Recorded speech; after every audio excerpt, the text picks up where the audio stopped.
So today we're focusing on summer survival tips. We know everyone's really anticipating the summer. It's going to be very different. So we wanted to talk a bit with you about ESY, some very important healthcare tips, and more. Some exciting information about some virtual summer activities. Myself, I'm Janine Brinkley, the director of the PEAL Center, is presenting today, as well as Cindy Duch and Diane Perry, Kelly King, and Katie Smith. So let's go ahead and move into the content. As Janine, always, this is Diane. I'm wondering if you can put the screen up that you're also seeing the next slide with the notes. Oh, okay, it's showing the screen I don't want to be showing. Thank you. Give me 1 second and I will fix that. But you were hearing the audio. Somebody else said they're not hearing audio. Audio is good. Okay.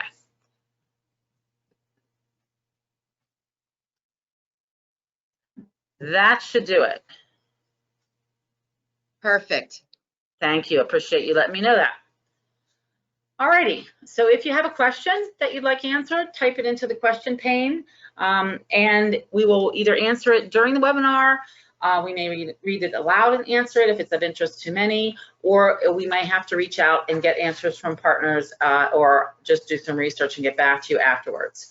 And if you have information or resources you'd like to share with everyone, type them into the chat box and everybody will be able to see those. And we'll also periodically be asking you to respond to polls during the webinar. And we're trying a different way of polling today using you'll use your cell phone to text or go to a website. And I'll go over those instructions when we get to our first poll. We have uploaded several handouts in the GoToMeeting webinar. The PowerPoint is there both in PowerPoint format and as a PDF. And then we also have a couple other handouts that we will reference during the presentation. In addition, within the PowerPoint itself, there are several slides that have resource links on them. So you may want to download it to have those available for you so that you can go and check out some of those additional resources as well. All right, I think I'm in the mode here. So today we're going to be hoping that at the end of this, you'll be able to discuss some key points about ESY and compensatory education, two things that are on a lot of people's minds. Also discuss important health and telehealth reminders and strategies for taking care of your own and your family's mental health. And we're going to share with you virtual activities to engage kids over the summer. Some of which may be also opportunities to embed ESY supports and services. All right, so let's try our first poll here. So, whoops, yeah. I'm going to activate it in a minute. Let me activate it. Or maybe it is active. Yes, it's active. So you can respond to this question by going to either this website, pollev.com/PEALadmin468, or you can use your cell phone to text PEALadmin468. That's the message you want to text, and you want to put in where you usually put the phone number, you want to put 22333. And once you've joined in, then you'll be in. You won't have to do that the next time. So we're interested in having you type one word that describes how you are feeling about the end of virtual school. So let's give it a couple minutes and see how folks respond. I have it activated. I'm showing responses. There we go. Wonderful. All right. Thank you for someone doing that, so I know it's working. And we're going to start to see a word cloud here. Yeah.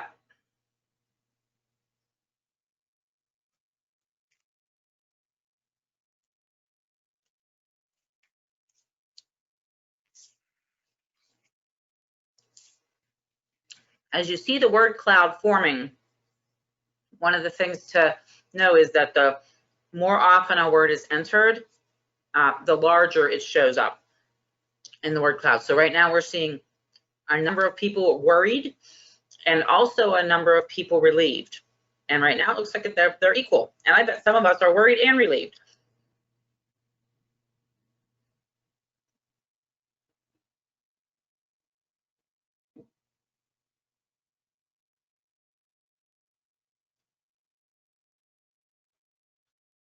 Okay. I know you all didn't get to reply, so I think one of the things we have to figure out is how long we let it go before it locks, and how many responses we take. But we can see we've got both positives and negatives. I hope that after today's webinar, maybe you'll feel a little less worried and have a few more answers to some of your questions. So thanks for participating in that poll.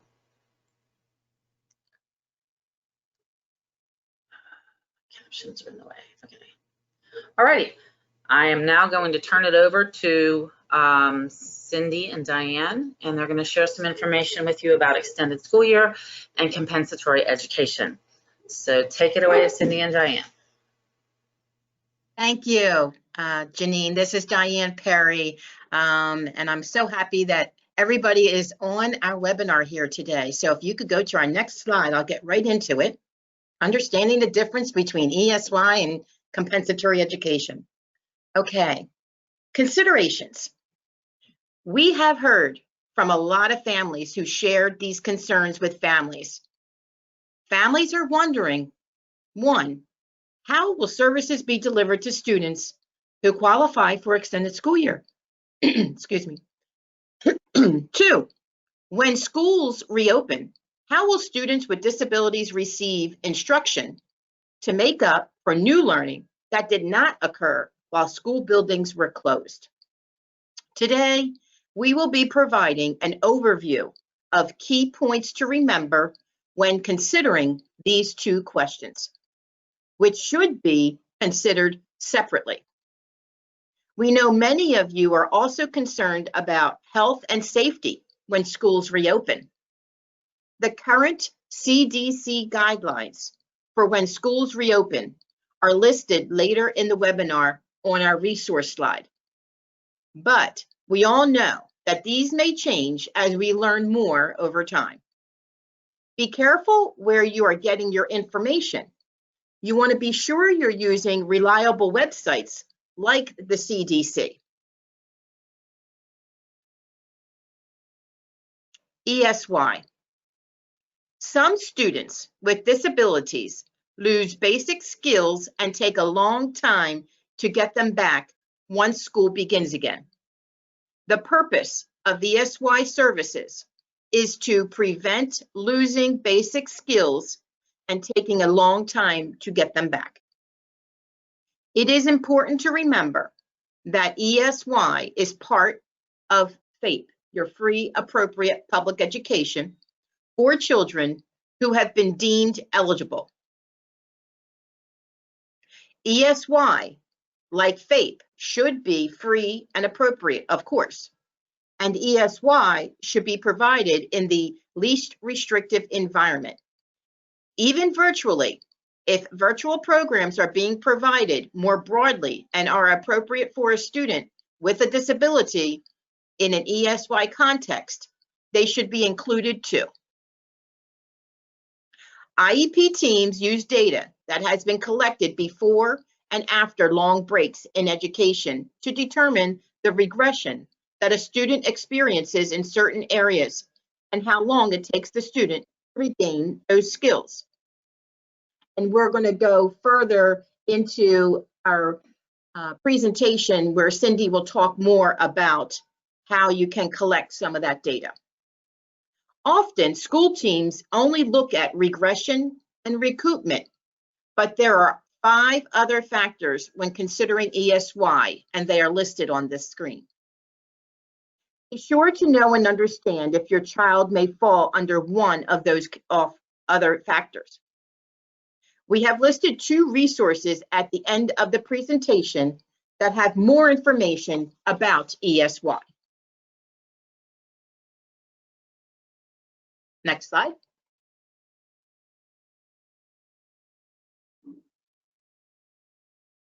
Can I have the next slide?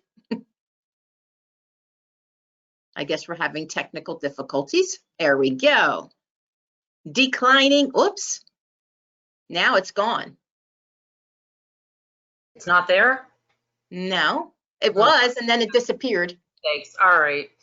It should be there now. I apologize. Okay, it is there. Yeah, it's just not filling the whole screen. Okay. Declining ESY. If the school district is offering virtual ESY, some parents may not feel that it will be appropriate or effective for their child or children this summer. And we've heard a lot about this from families. Families may be concerned that if they decline ESY for the summer, their child will be at risk for not receiving ESY in the future. If you are going to decline ESY for this summer, we suggest that you request a NOREP, the Notice of Recommended Educational Placement, if you have not already received one, and that you sign it and indicate you are declining ESY, but also add some specific additional information that we will review on the next slide.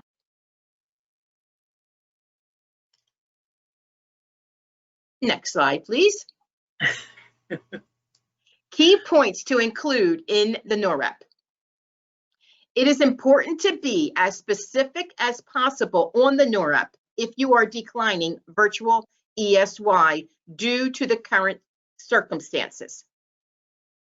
It is recommended that you include language on the NOREP about 1, the reason you are declining due to the extraordinary circumstances such as virtual learning. Next, your belief that virtual ESY is not appropriate to meet your child's needs effectively.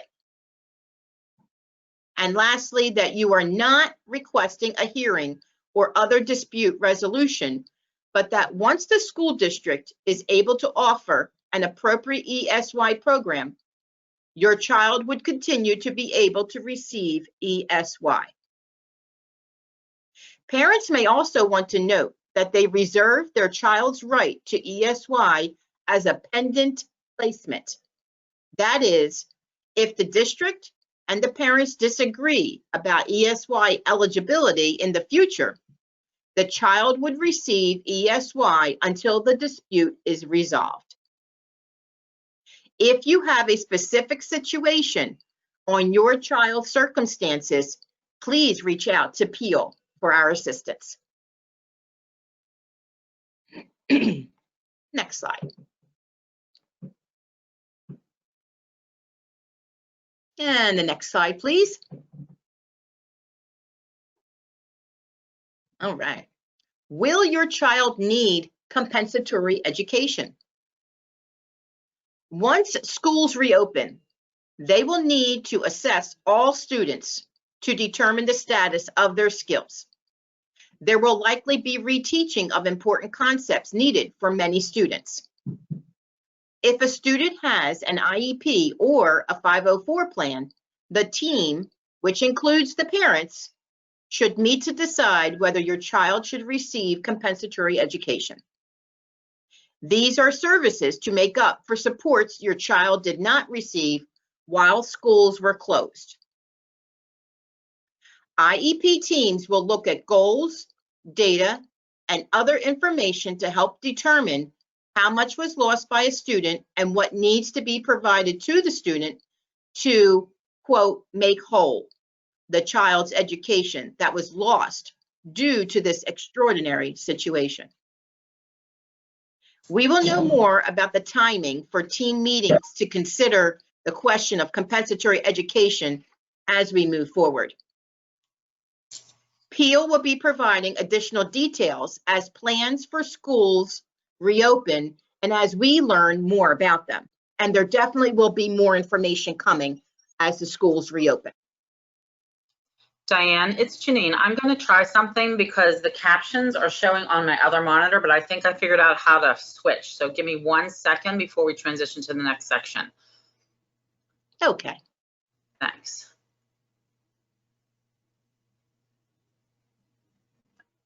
Wait, sorry, one other thing. Okay, so I'm going to try the screen of main monitor to, for heaven's sakes. Okay. All right, now I'm going to switch the display settings, and then hopefully we'll be able to see the captions as well. And there they are. All right, we're figuring this out as we go. Okay, I'm going to move to the next slide. Thank you. Sure. Ways to calculate compensatory education. Hour by hour. When the team is considering the need for compensatory education, there are two ways to calculate what services need to be provided to the student. First one being hour by hour, which is one way to provide the same number of hours of service or instruction that a student missed. For example, hours of missed speech therapy. Make whole. The second way is that the team develops a plan that they believe will bring the student up to where they would have been had they not missed those services. Again, more information will be provided about how learning loss caused by the COVID-19 school closures will be addressed for students with disabilities, but it will be addressed. If you have specific questions, again, please feel free to contact PEAL and we will assist you the best way we can. Now I'm going to pass the baton to Cindy. Thanks, Diane. Progress monitoring at home. So I wanted to give you a few reminders about ways you can monitor progress at home. Now, we've talked about this before on some of our previous webinars, data collection at home. Now, if you can think of anything, while we're going through this, if you can think of anything that you want to keep track of as your child's doing some virtual learning, put it in the chat and we'll look at what everybody's got there. So collecting data at home, not new. You've been doing it. You've done it before. Every time you call the teacher, every time you send an email, you're providing data to the school. And this is helpful in making sure that your child's getting everything that they need when they're at school. So a lot of families do collect data over summer and holiday breaks. You're the one that's with the child. At this time, the school's not seeing the things that you are seeing. So the information you have is vital. It's important. Now, a lot of times when we think about data, we think about numbers and graphs, but data can be notes that you keep for yourself about how your child's making progress.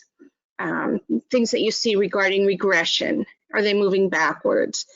Things you're seeing regarding behavior.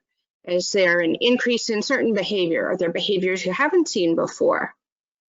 And how can we do this in other ways? Take some videos, take photos, or an audio recording of things that you think are important that you'd want to share with the rest of the IEP team. And you'd want to talk about work things they're doing for enrichment right now, things they're doing as far as homework. What does that look like? And are there concerns that you have? Write down your concerns.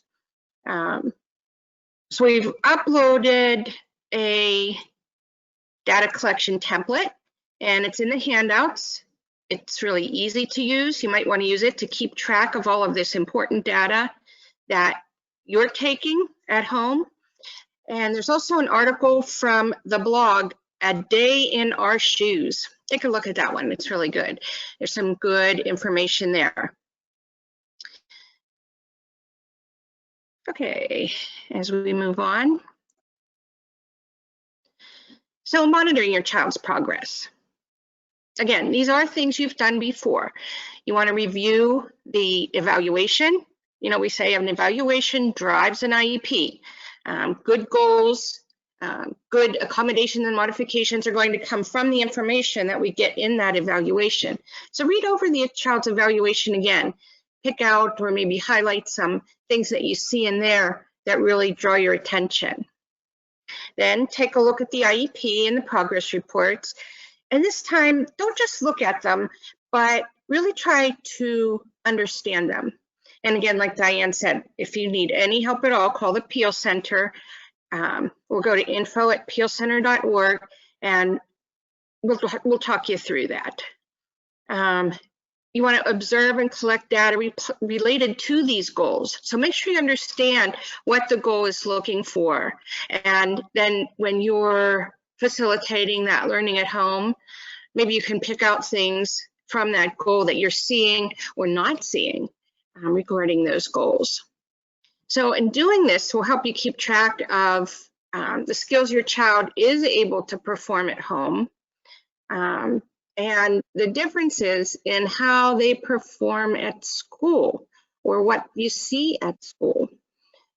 So it's helpful information in understanding the way that your child learns, and it will tell you if their performance is different than the skills they're showing at school.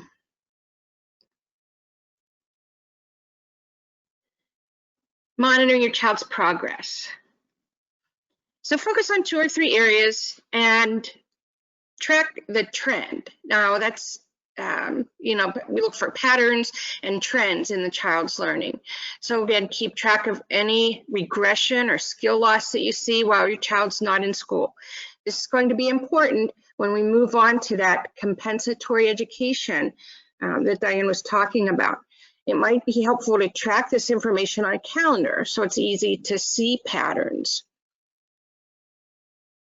Depending on your child's strengths and their needs, you want to keep track of things like academics. What are you seeing in reading, math, writing? Good, bad, and things that you just really you have concerns about or you want to question.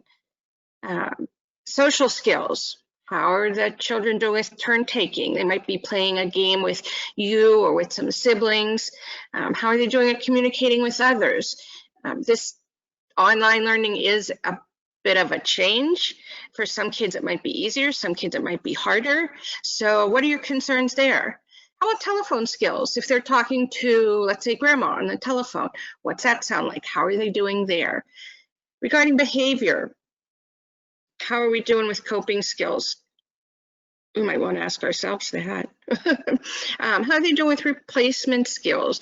Are they having more difficulty with on-task behavior now? That might be something we see. So those are things you want to just note and be aware of. So since virtual learning is a new experience for most of us and for the teachers, we have to think about the qualities that are going to help make an effective virtual ESY. And this is very timely. So here's some ideas for guidance in designing and providing virtual ESY.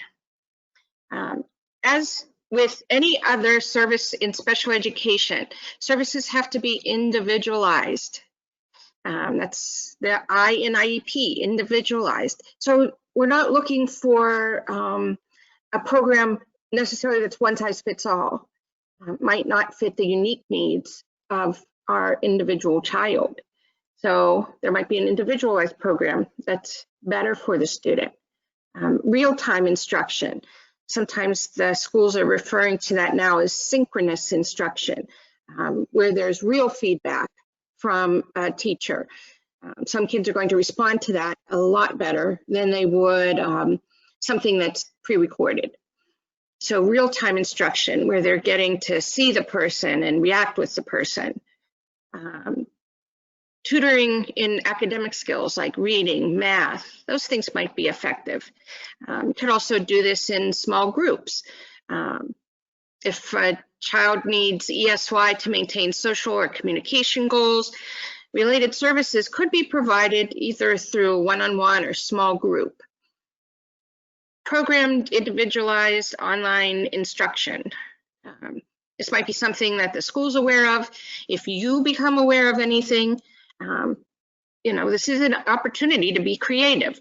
The team is going to have to think, using that phrase, out of the box.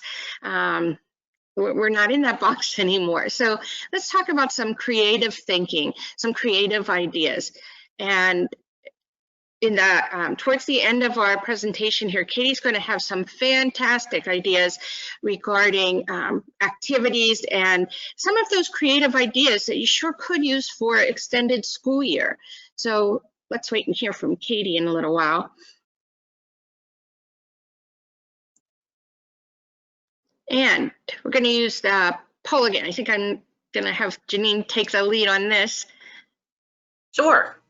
Thanks. So we're going to try again, and I will say I was trying to figure out how to change the settings, but I have too many screens and things going on here. So the first X number of responses will get captured. So if you have any other creative ideas for virtual ESY that you've been thinking about, rather, different than just sitting in front of a screen or viewing a video and answering questions, please share those. We'll take a couple minutes to do that. And if we don't get a lot of responses, then we will also continue to collect these ideas and share them on our Facebook page and on our website.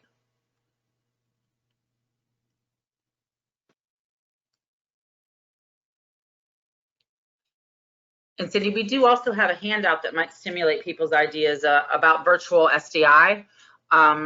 Virtual specially designed instruction that we used at another webinar, but it is uploaded to handouts for this webinar, so it might give you some ideas for ways that some of these supports and services can be delivered in a creative way.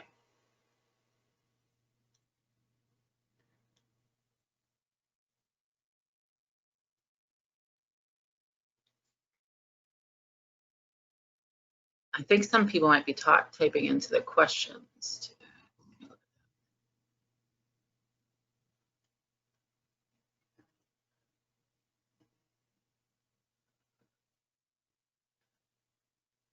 Okay, one person shared that she asked the school for direct instruction via Zoom or Hangouts.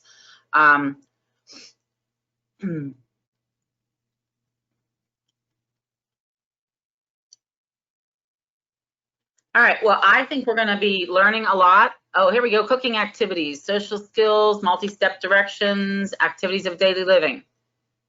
Great.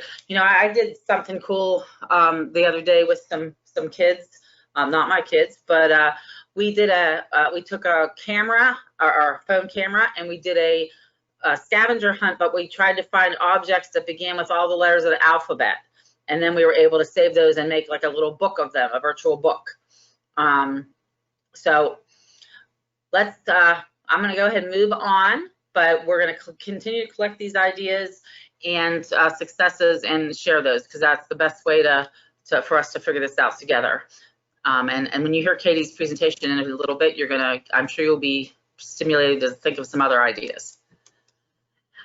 Right now, we're going to shift gears, and Kelly's going to talk with us about healthcare and telehealth reminders. Hi, thanks for joining us today. I'm the Family to Family Health Information Center coordinator. I think we need to move the slide ahead there, Janine, when you get a chance. So I help with the issues that relate to healthcare services. And so if you call about a healthcare issue, you may talk to me. Are you hearing me all right? Yes. I'm not seeing the slide move. Okay. You didn't see the slide move? No, I'm not seeing the slide moving. She is correct. It has not moved. Okay, that's interesting. It moved on my screen.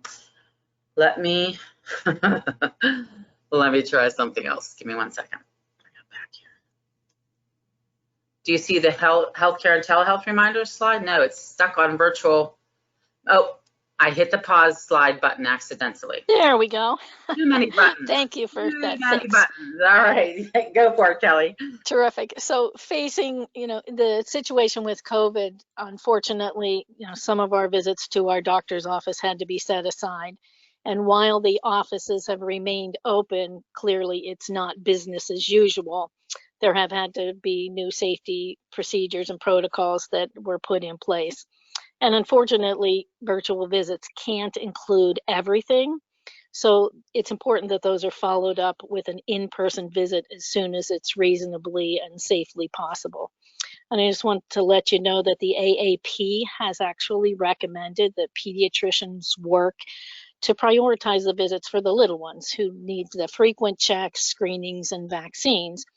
And additionally, down there at the end, I have a little note for you. If you had to have a procedure or surgery postponed, be sure to call to get that rescheduled. Having, some challenges myself with some things for my own son, those are getting filled up pretty quickly. This is a cute little text communication. Go ahead and play that if you would, please.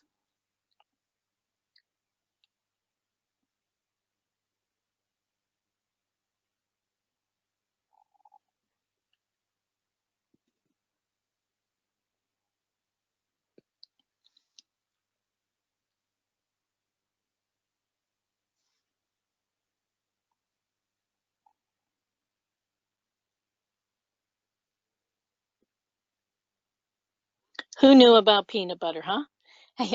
Unfortunately, COVID didn't stop other health concerns, so do call the doctor when necessary. And clearly, if you're concerned about safety for an in-person visit, do ask the practice. So this slide is, talking about, some of the differences that are happening at the doctor's office. Pediatricians have and are following those safety protocols, as I indicated. If your child has had a virtual visit, the doctor should actually be reaching out to you to schedule an in-person visit afterward in order to complete some of those things that they can't do, like the physical exams, vaccinations, and other services that you wouldn't be able to do virtually. If you haven't heard anything from your practice following the virtual visit, do call, or perhaps you could message them through a patient portal to reschedule that. Next slide. So telehealth has been made available for many patients and has both some good things as well as some challenges. I need you to remember that while medical assistance providers are still paying for the virtual visits, it's important that you check with any other insurance that you have to make sure they're still paying for remote visits, and that changes from time to time. Obviously, the virtual visits are unusual for most of us. Telehealth may seem awkward or strange or uncomfortable at the beginning, so expect that it's going to take some time to adjust. This slide gives you some ideas for those visits. In some situations, actually, you or the doctor may not feel that a telehealth visit is appropriate. Sometimes the case is more complex. If it's a new patient visit, would it really make sense to not see the individual in person? Also, remember that an emergency is still an emergency, and telehealth is not appropriate in emergency situations. If it isn't appropriate, the appointment may need to be rescheduled. And remember, too, that interpretation and other accommodations, if they're needed, it's important that you call ahead, get those put in place, and clarify how those are going to be provided to you and how it's going to work. It might be helpful to do a test. So here's a reminder on the slide down toward the bottom to do a test. And I would suggest that you indeed do a test. Check your technology. Do you have the appropriate technology? Do you know how it's going to work? Do you have instructions for logging in, or do you know where to find those? Those may be on the patient portal. You may have to run a test. You need to check that your device that you're going to be using is charged. Is your internet reliable? It's a good idea to close, other applications or documents, email, whatever you have on there, which might help to improve your connectivity. And then you might need to restart your device. Cindy actually had to do that this morning. So, preparing a backup plan is not a bad idea. Maybe in the first couple of minutes with the doctor, make sure you have a plan in place in case the connection is lost. Do the best you can to reduce the distractions, make the most of your visit. You need to get in the right mindset, so it's not a bad idea to dress as if you were actually going to the doctor. And as with any visit, you need to prepare yourself. So making a list of questions, concerns are really important. Sharing any symptoms and providing as much detail about them when you get started is helpful for a doctor. How severe is the pain or the discomfort that a child may be feeling? How often do they happen? If you have a scale or a thermometer to get a weight or temperature, you can share those. Depending on the type of provider, be prepared for some remote examination techniques. If you're seeing the pulmonologist, they may want to see you breathing. Might have to bend. There may be some teach back things. If there's lab work that's required, prescriptions, referrals, or perhaps you need a note for work or school, ask for those. Ask, how and when those can be, given to you, provided to you.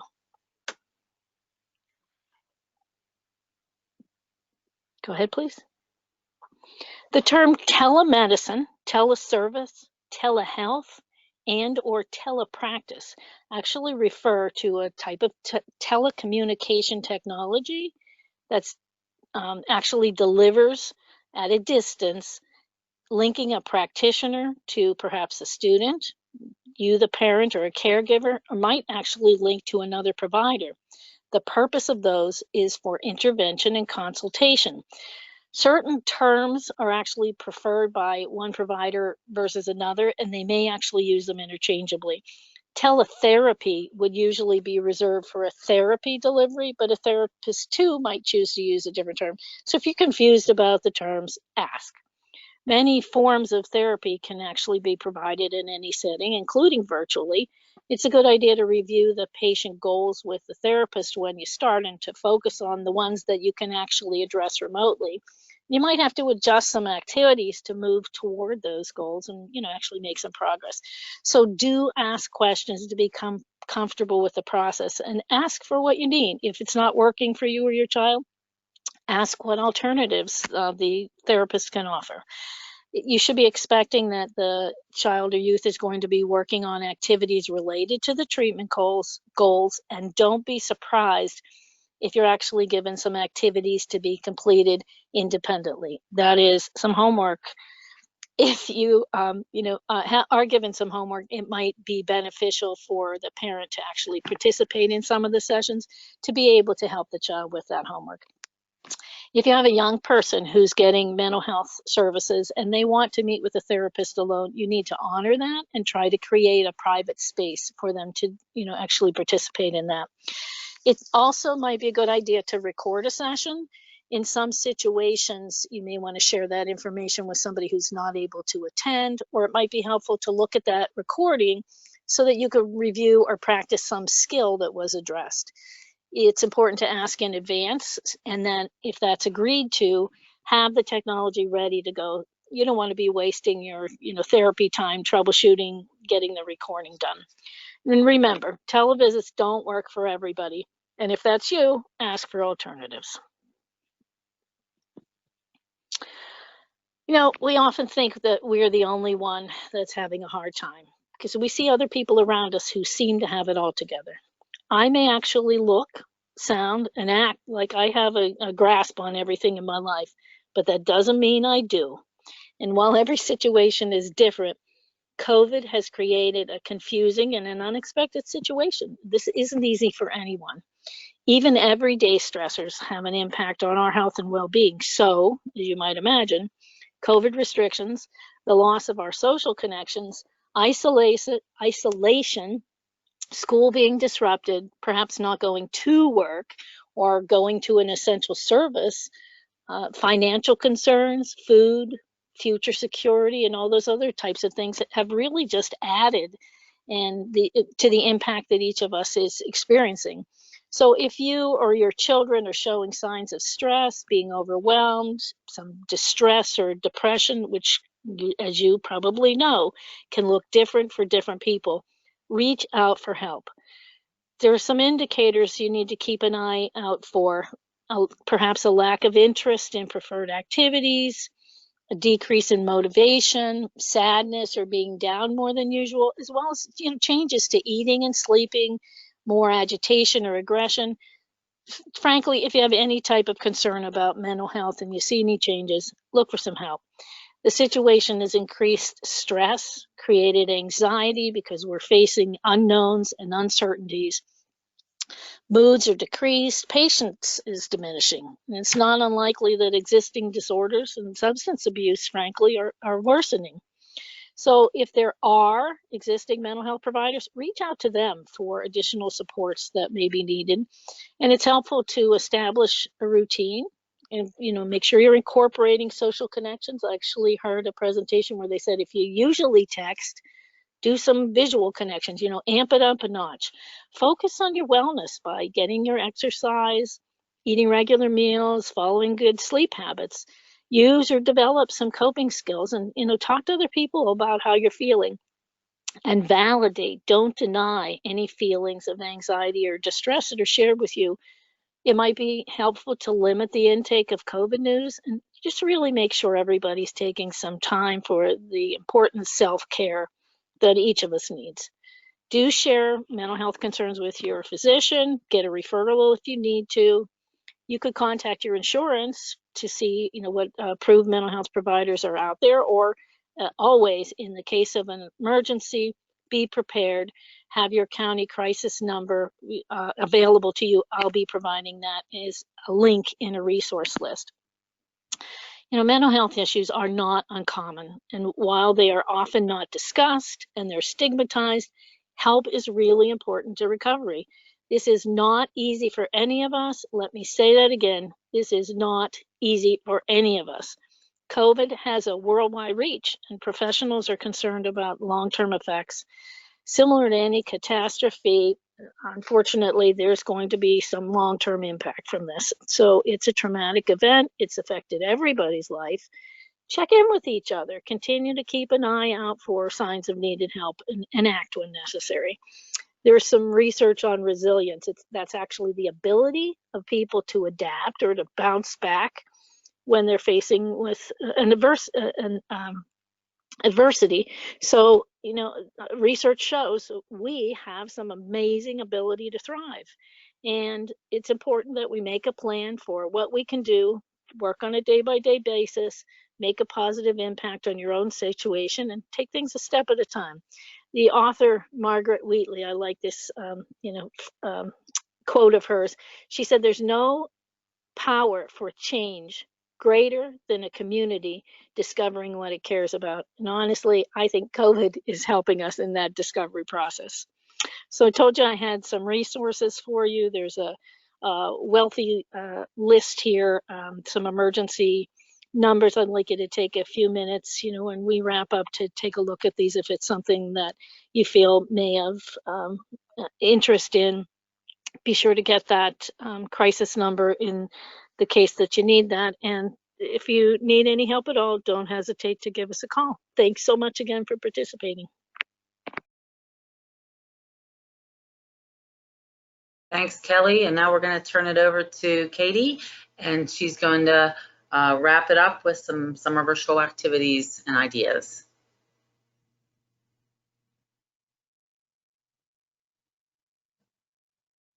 Thank you, Janine. As she mentioned, I'm Katie. I'm the Youth Leadership Coordinator at the PEAL Center. And while my cohorts gave very important and engaging information, I am bringing you the fun virtual opportunities for your youth that you may also want to try. I've been having a lot of fun digging through these different opportunities, and so hopefully you will too. All of these activities are really great ways to introduce and develop skills in creative and interactive ways throughout the summer and extended school year. And one thing that I have to say is that parents may like summer because it's less screen time for some of their children and teens through activities and different camps. And so virtual camp may seem a little twisted as it's adding screen time, especially if there are costs associated. But and a USA Today article explored that dichotomy. Is virtual camp worth the cost, as parents question that value? But keep in mind that these virtual options, they do, though, provide introductions to different topics and different activities and social time where in-person things are not available this year. A Real Simple article, on the other hand, did explore that one bonus to this new reality is that your child may be able to participate in a summer camp that would have normally been too far away or too pricey. So these different virtual things are making a lot of opportunities more reachable that youth may not have had otherwise. And so we picked out some opportunities to highlight. And if you have others that you've thought of or heard of, please type them in the chat so that we can add them for our to our resources on our website and Facebook page for families to engage in.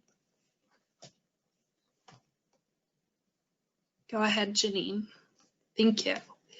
So first, I wanted to highlight our PEAL virtual activities that we're offering. So PEAL houses 2 youth initiatives, the Transition Quality and Empowerment Project and our PEAL Youth and Young Adult Program.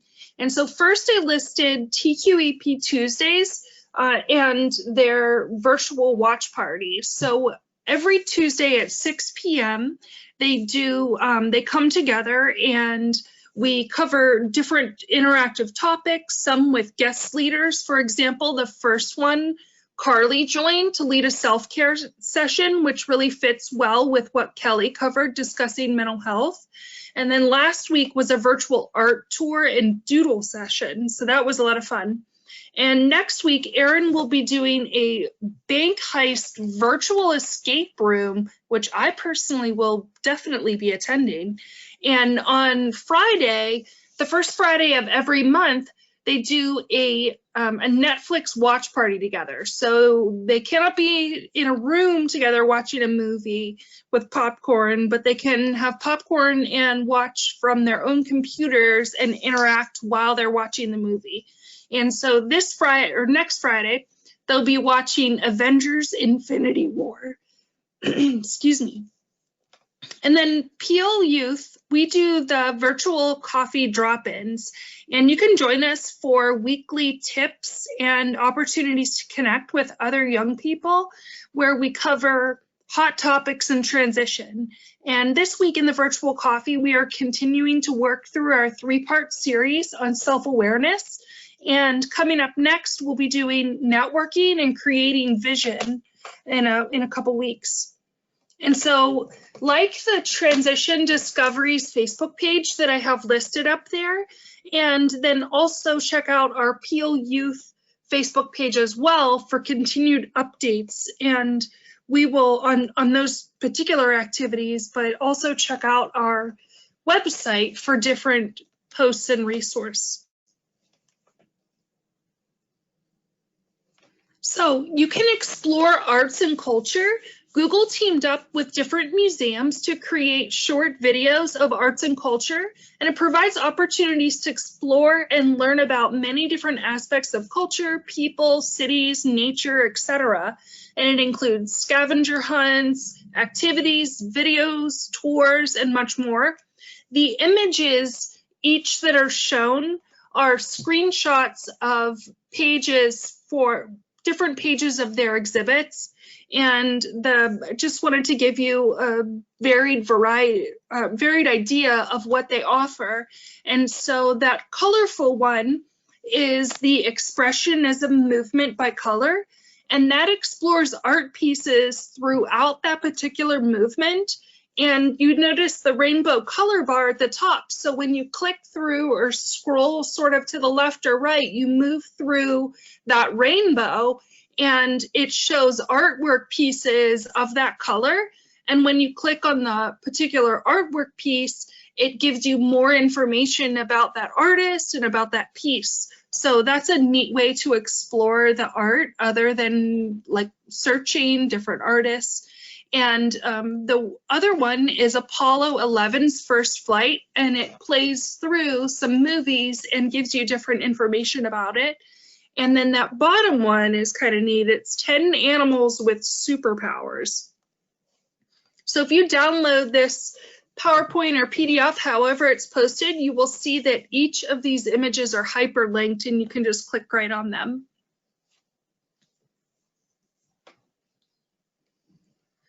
So now you can also take virtual tours. So in addition to the exhibits on Google Arts and Culture, a lot of museums have opened up their doors virtually.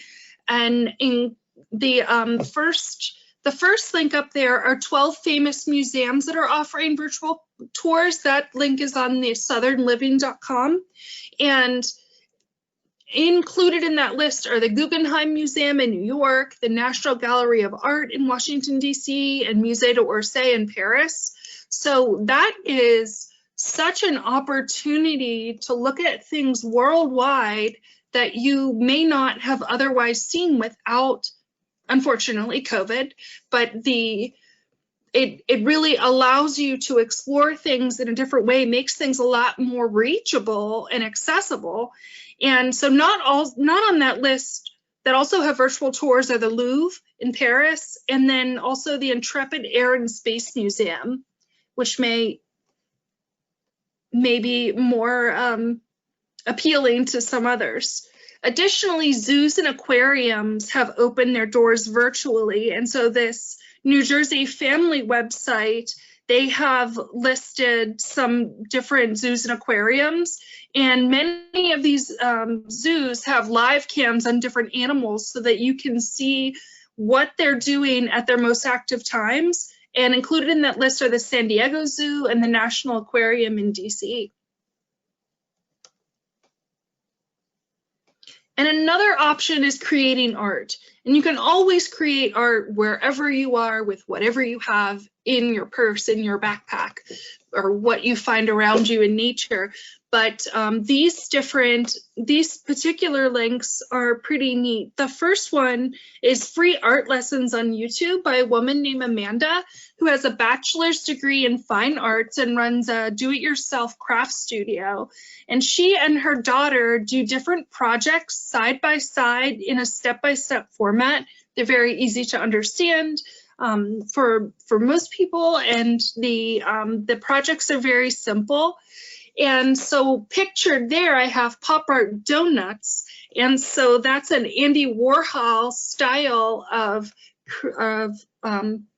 creating images of donuts. And who doesn't love donuts? And the second option I put up there are 24 Zentangle patterns. And so Zentangles are a meditative way to draw, and that includes varied patterns throughout the entire drawing. And this one, you can watch a video that shows 7 examples of easy patterns to start on. And so Zentangles also goes back to what Kelly was saying about mental health and self-care. And so check out zentangle.com to learn more about the mindfulness through that form of pattern drawing.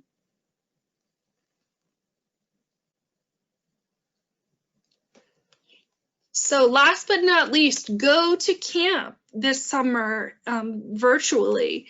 The first website, realsimple.com, put together a list of summer camps. It has 22 virtual camps. And so those are camps with a wide variety of topics, or sort of more laser focused topic camps. And some even send you all the materials you need to really make the camp fun and interactive. Some are free, some cost money, but these are great ways to keep developing those skills through extended school year and can be added as alternatives in your IEP. So check those out. Even if the costs are associated, they may be covered by your school district.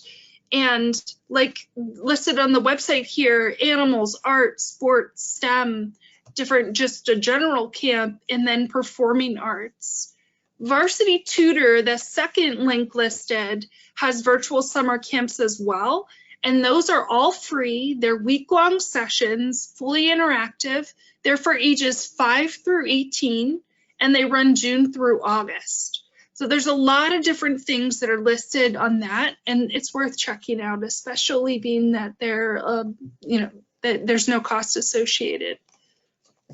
And last but not least, we have the Sarasota virtual film camps. And this sounds like a great opportunity for me. I would love to do this, but it's for youth and young adults aged 8 to 14. And this is an example of more of a laser focused virtual camp that's out there. And through this, they experience different film related professions, and they also learn how to do different films, and they actually create them. So there's a public screening at the end of the camp for family and friends to check out what the youth did. And currently they have 3 options available.